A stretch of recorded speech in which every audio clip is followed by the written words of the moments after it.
What's up, fellow trade geniuses? This is Philip, and I'm happy to announce another product offering. This is an indicator, and it's called the median range indicator. So I'm going to explain to you guys how this works and how you can apply it to your trading. So what it does is it looks at one particular hour of the day. Actually, it looks at all particular hours of the day, but what it's telling us is what is this particular hour's expected range. Okay, so it's not like an ATR that averages the last few hours.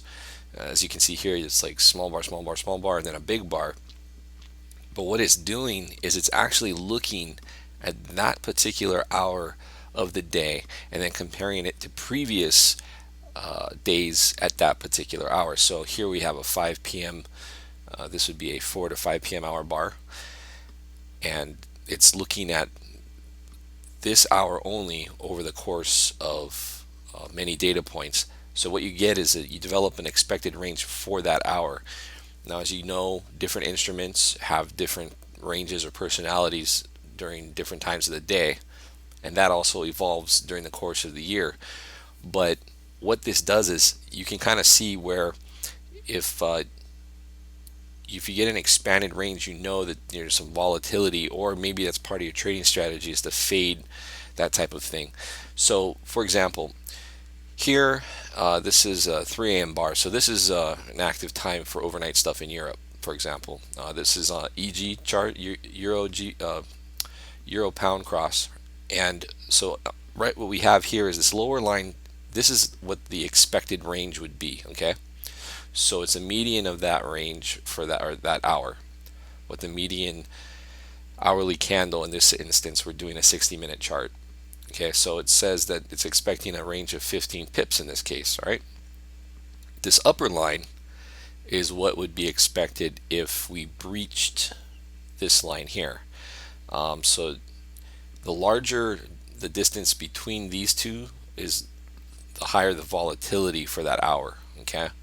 So that means is the median move, if it passes this line, doesn't always mean it'll get there, but it's telling you that typically if it does, the median move gets all the way up here, for example, on the 5 a.m. hour. All right. So if you get a situation where you have some bars that are gray, then you know volatility is cranked up. Okay, because you know it's just surpassing median, especially if you start seeing them clearing the upper what we call the expected adverse range, because that means it's now going to the higher median.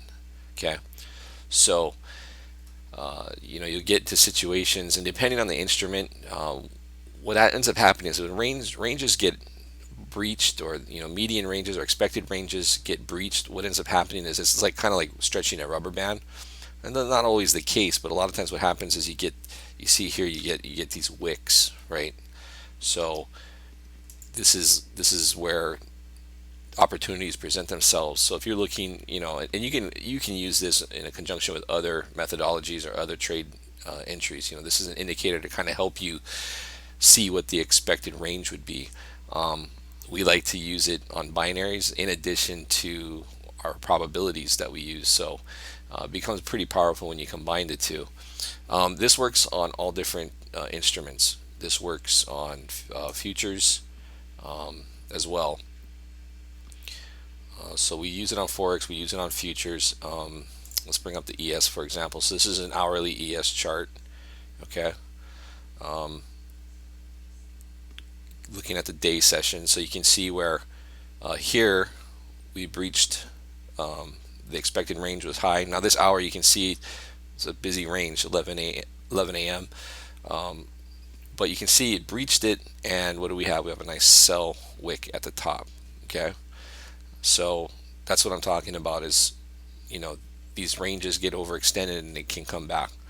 Now, does it happen all the time? No, but like in here, this went past and you didn't really get a pullback. A lot of times though, what will happen is you are afforded scalping opportunities inside here. You can take advantage of that obviously with futures. You can also take advantage of that through binaries. You have the hourly binaries on the indexes, and you also have 20-minute, and this also works down to 20-minute. So here's 20-minute. You see here, this is the 1020. So this is the bar ending on 1020, the 1020 expiration, for example.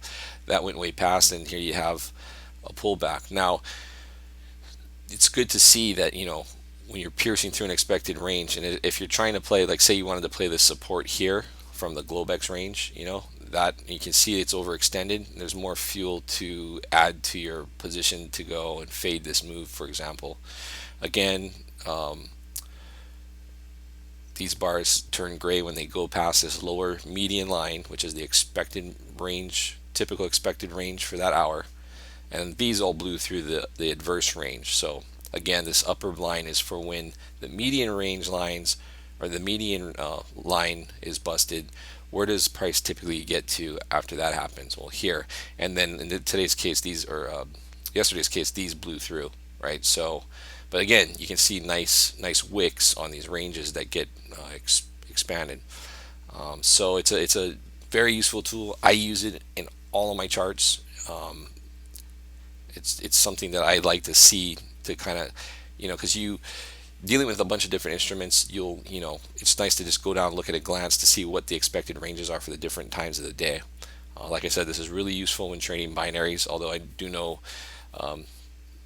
it's applicable to futures. We have future traders using it as well. So anyway, this should be released in about 2 weeks, and it'll be available on Ninja initially, and then we'll be working to expand that to other platforms. So keep an eye out for this. We will put some up on the website. If you are interested in getting into this indicator early, contact us either here below, or on the email. I'll post the email below the video here, or leave us a comment. But yeah, we look forward to getting this out to you guys. So pretty exciting stuff, and I think it'll be very useful in your training, and so exciting. All right, guys, take care. Thanks for watching. Bye bye.